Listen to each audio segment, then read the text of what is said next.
Hello दोस्तों, 91.2 megahertz की radio तरंगों पर आप सुन रहे हैं उत्तराखंड मुक्त विश्वविद्यालय का community radio hello Haldwani. Young Haldwani कार्यक्रम लेकर हाजिर हैं और हमारे साथ मौजूद हैं धनेश उपाध्याय। धनेश उपाध्याय बाजपुर से यहाँ पर आए हैं और अभी 12th के एग्जाम दिए हैं, तो परीक्षा परिणाम का इंतजार कर रहे हैं। और साथ में जो भी एग्जाम इन्होंने दिए थे उनके जो भी फॉर्म इन्होंने भरे थे उसके एग्जाम इन्होंने अभी दिए हैं, जैसे कि नीट का एग्जाम आपने अभी दिया है और अभी एग्रीकल्चर का भरा है, उसका एग्जाम देंगे। तो धनेश, पहले तो बहुत स्वागत है हमारे रेडियो स्टेशन में। जी नमस्कार मैम। जी, और हमारे तमाम श्रोता जो देख रहे हैं उनके लिए आप बताइए कि आप बाजपुर से हैं, आपके पिताजी जो हैं वो टीडीसी में हैं, यानी कि तराई डेवलपमेंट कॉर्पोरेशन। तो इस वक्त तो पापा घर पे कुछ बातचीत करते रहते होंगे, और वैसे भी जो धनेश है दोस्तों वो बहुत ही अपनी उम्र से कहीं आगे की सोच रखने वाला है और बहुत मैच्योर है। और धनेश को मन करता है कि बड़े लोगों के साथ दोस्ती की जाए, है ना। अपनी उम्र के लोगों के साथ ये उठना बैठना इसका नहीं है, इसका उठना बैठना अपने से बड़ी उम्र के लोगों के साथ में है। तो बहुत शार्प है माइंड धनेश का और बहुत आगे की सोच रखता है और एग्रीकल्चर को प्रमोट करने का काफी जज्बा है अंदर। पापा तराई डेवलपमेंट कॉर्पोरेशन में हैं। तो अभी हम लोग थोड़ा सा गपशप कर रहे थे बाजपुर के बारे में, तो मुझे लगा कि क्यों नहीं इस बात को हम रिकॉर्ड कर लें। तो धनेश, थोड़ा सा बाजपुर के बारे में बताओ, बाजपुर कैसा शहर है और उसके आसपास के शहर कौन कौन से हैं, उसकी लोकेशन क्या है, लगभग आबादी क्या होगी, कौन कौन से समुदाय के लोग वहाँ पर रहते हैं। मैम बाजपुर बेसिकली आपका जो है दो बड़े शहर हल्द्वानी और काशीपुर के बीच में पड़ता है। और लेकिन बाजपुर के साथ दिक्कत यह है, वो जितना पुराना शहर है उस हिसाब से वहाँ कोई डेवलपमेंट नहीं है। क्या वजह रही होगी मैम? कुछ भी कारण हो सकते हैं, क्योंकि बाजपुर की जनता के साथ एक परेशानी ये रहती है कि मतलब राज्य में कोई और सरकार होती है और वहाँ विधायक कोई दूसरे होते हैं, तो हो सकता है मे बी गवर्नमेंट ऐसा करती हो। I am not sure about that, लेकिन मतलब हमेशा वहाँ का इतिहास ये रहा है कि सत्तारूढ़ पार्टी जो रही है उसका विधायक वहाँ पे कभी भी नहीं रहा है। बहुत तो जो बजट आने में जो सहूलियत होती है, जो फ्लो होता है बजट का, वो प्रॉपर कभी भी वहाँ के लिए नहीं आ पाया। तो वहाँ पर साफ सफाई की व्यवस्था बहुत अच्छी नहीं है, नालियां वगैरह हैं आपका कहना है ना। और बाकी सड़कें भी बहुत अच्छी नहीं है। मैम सड़कें तो ठीक हैं अभी। अच्छा। पहले के मुकाबले तो काफी सही। जी, तो स्कूल वगैरह कैसे हैं, प्राइवेट स्कूल कितने हैं, खेती किसानी का काम कितना ज्यादा होता है वहाँ पर, ज्यादा किस काम खेती किसानी का ही है? यस मैम, बाजपुर की 80% इनकम का सोर्स खेती किसानी ही है। अच्छा, 80 to 85%। जी, तो अभी गेहूं का सीजन चल रहा है वहाँ पर, कटाई हो चुकी होगी। Yes ma'am, yes. तो गेहूं के क्या मूल्य इस बार गए हैं, और पापा तराई डेवलपमेंट कॉर्पोरेशन में है, तो थोड़ा सा उस कॉर्पोरेशन के बारे में बताओ कि वो कैसे गेहूं खरीदती है, क्या क्या काम उसका होता है। मैम बेसिकली चूंकि गेहूं का सीजन अभी उसकी कटाई हुई है, सीजन उसकी खरीद फरोख्त का चल रहा है। तो टीडीसी तो बेसिकली है तराई डेवलपमेंट कॉर्पोरेशन। टीडीसी के में पहले आपको टीडीसी से जुड़ने के लिए पहले आपको उसमें रजिस्ट्रेशन करवाना पड़ेगा। उसके बाद अगर आप किसान को, हाँ किसान को रजिस्टर करवाना पड़ेगा। अगर एक बार आप एज अ किसान रजिस्टर्ड हो गए, उसके बाद आपको आपकी फसल का एमएसपी से 100-200 रुपया ऊपर मिलेगा। क्योंकि तो न्यूनतम समर्थन मूल्य जो सरकार तय करके रखती है कि हम किसानों को भले ही उनका गेहूं बिके नहीं बिके, हम इस न्यूनतम मूल्य पर गेहूं लेंगे ही लेंगे, उसको हम बोलते हैं न्यूनतम समर्थन मूल्य। तो आपका कहना है कि टीडीसी उससे ज्यादा मूल्य पर खरीदती है गेहूं किसान से, बस बशर्ते वो रजिस्ट्रेशन उसका उसमें होना चाहिए।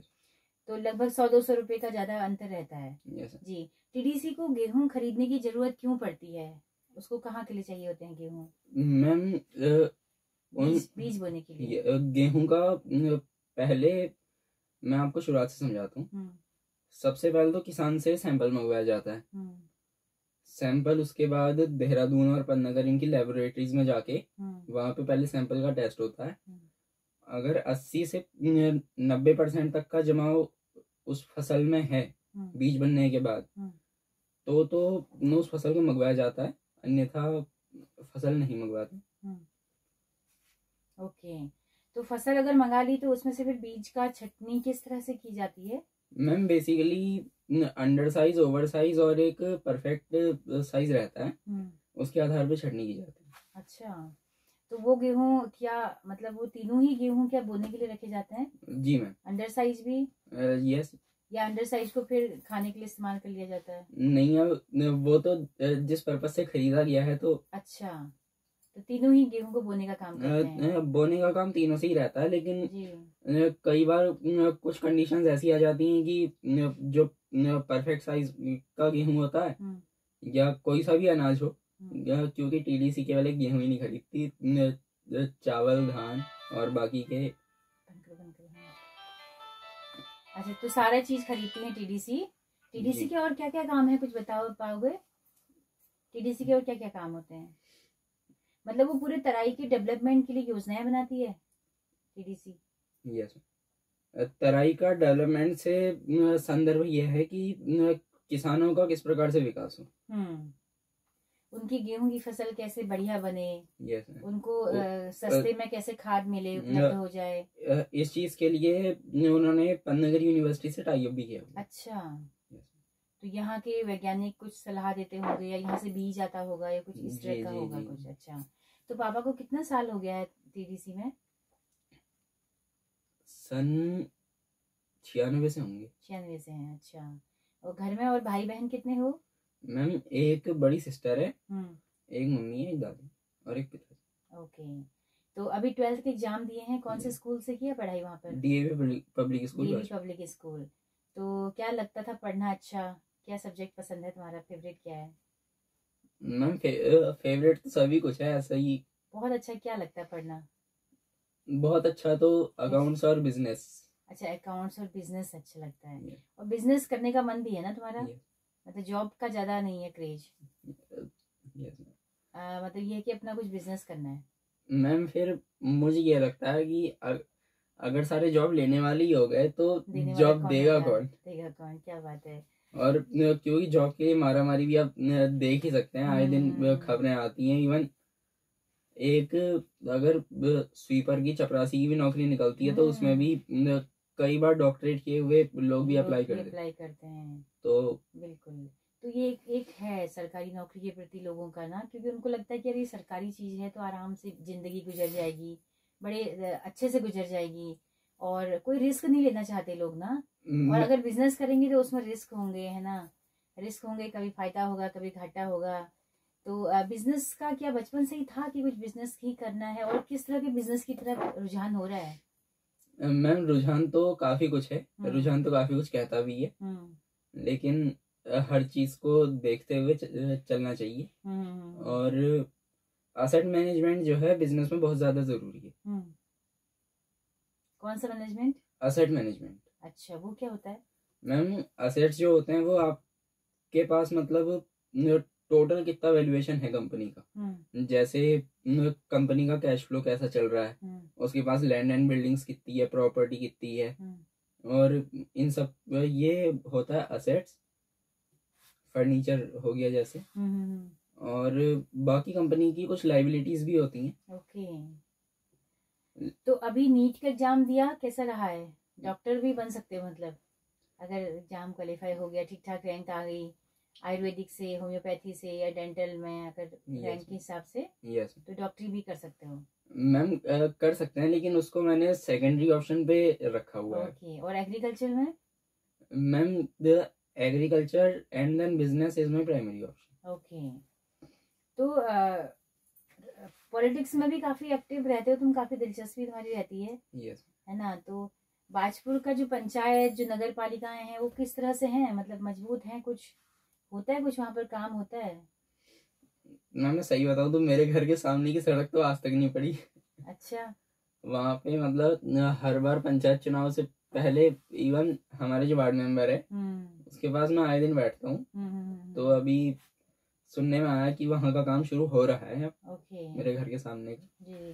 क्या ऑब्जर्व करते हो कि यहाँ पे चूकें हो जाती हैं, सड़कें बेहतर नहीं हो पाती हैं, नालियां बजबजाती रहती हैं? अब हम सफाई की बात कर रहे हैं तो कैसे होगा ऐसे में?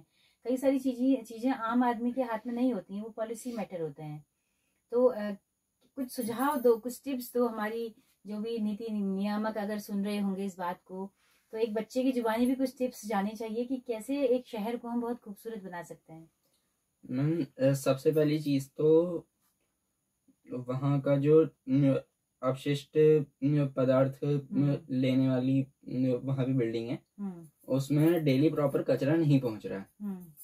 तो अच्छा, मशीन लगी है वहाँ? मशीन है वहाँ से, हाँ, करीब 3 किलोमीटर की दूरी पे है। अच्छा, मुख्य शहर से। और मेरे विचार से क्या, मैंने क्योंकि उनसे पूछा भी था तो वो कह रहे थे कि क्षमता के हिसाब से डेली कचरा नहीं पहुँचता है। कम पहुँचता है। तो बंद रहती है मशीन पे? मशीनरी तो खैर मशीनरी को बंद करना उसके बाद फिर चालू करना, उसमें ज्यादा कॉस्ट आती है। बिल्कुल बिल्कुल, इस वजह से। बिल्कुल। तो तुम्हारे साथ के जो दोस्त हैं, अभी तुम जैसे इंटर अभी तुमने किया है ना, अभी रिजल्ट आ जाएगा। yes. तो अभी तक की जो लाइफ होती थी वो एक पूरा अनुशासित लाइफ होती है दोस्तों। आप सब भी कई अगर इंटर किए हुए बच्चे अभी हमें सुन रहे होंगे तो बड़ा अच्छा लगता है। हम सुबह तैयार होकर स्कूल जाते हैं, एक नियमित लाइफ होती है, हमको दाएं बाएं कुछ सोचने की ज्यादा जरूरत नहीं होती है। हमको पता है कि स्कूल जाना ही जाना है। तो ड्रेस पहन के जाते हैं, कलीग्स होते हैं, टीचर्स होते हैं, अच्छा सा फील होता है। लेकिन इंटर करने के बाद एकदम से वो एक अनुशासित लाइफ जो एकदम खत्म हो जाती है और फिर हम सोचने लगते हैं अपने फ्यूचर के बारे में भी। तो कैसा लग रहा है? बुरा लग रहा है स्कूल छोड़ते हुए, अपने सहपाठियों को छोड़ते हुए? घर पे दिन भर पड़े रहते होगे तो कैसा बोर होते हो क्या? मैम घर पे तो मैं नहीं रहता हूँ, घर पे तो मैं बहुत कम ही रहता हूँ। हाँ, लेकिन ये है कि दोस्तों से मिलना भी हो ही जाता है। अभी जब तक रिजल्ट नहीं आता, जब तक सब आसपास तो डेली मिलते हो?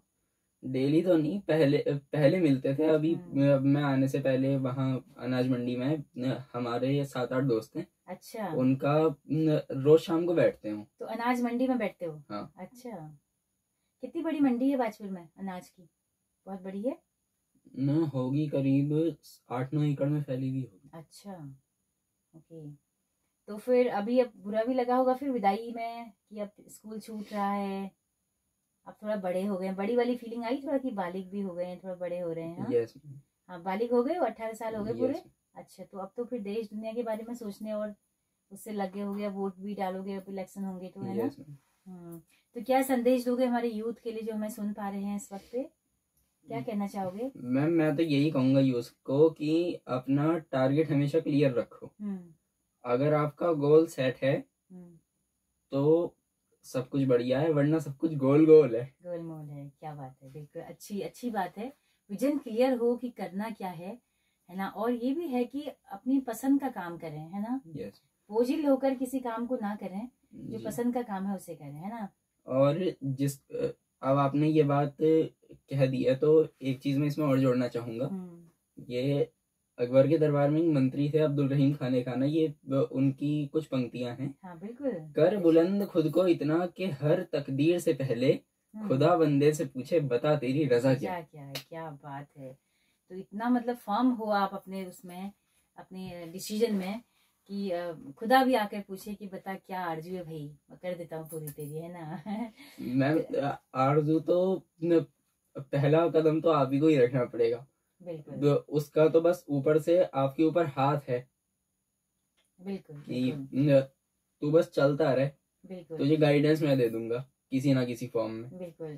तो दोस्तों धनेश बहुत अच्छा गाता भी है, तो धनेश से हम फरमाइश करेंगे कि वो कुछ चंद पंक्तियां जो है वो आप सबके सामने सुनाए आप सबको। तो धनेश कुछ 4 लाइन हो जाए, कुछ भी, ये बता दो जो भी गा रहे थे अपने लिए। क्या था इससे पहले जो सुनाया आपने? ये गम के और 4 दिन। हाँ जी, तो जिंदा है वाला ना।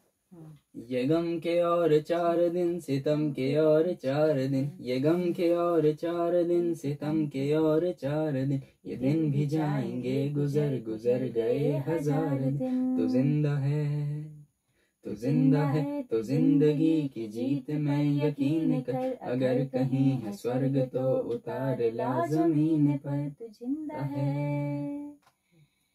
आगे इसमें कुछ याद नहीं है? 1000 वेश धर के आई मौत तेरे द्वार पे, मगर तुझे न छल सकी, चली गई वो हार कर। नई उमंग के संग सदा तुझे मिली नई डगर, अगर कहीं है स्वर्ग तो उतार ला जमीन पर, तू जिंदा है। ये बहुत प्यारा गीत है और इसके बहुत सारे अंतरे हैं। हम लोग इसको बहुत बार गाया करते थे। तो धनेश बहुत शुक्रिया अपना इतना वक्त हमें देने के लिए, हमारी तमाम श्रोताओं के साथ बात करने के लिए आपका बहुत बहुत शुक्रिया। थैंक यू जी। तो दोस्तों आप सबका भी बहुत शुक्रिया इस कार्यक्रम में हमारे साथ बने रहने के लिए। अगर ये बातचीत पसंद आई हो, धनेश को सुनना आपको पसंद आया हो, तो अपना फीडबैक हमें जरूर दीजिएगा। हमारा YouTube चैनल है, Facebook पेज है, हेलो हल्द्वानी नाम से। आपके फीडबैक का इंतजार रहेगा। तो अपनी रेडियो मित्र सुनीता भास्कर को दीजिए इजाजत। नमस्कार।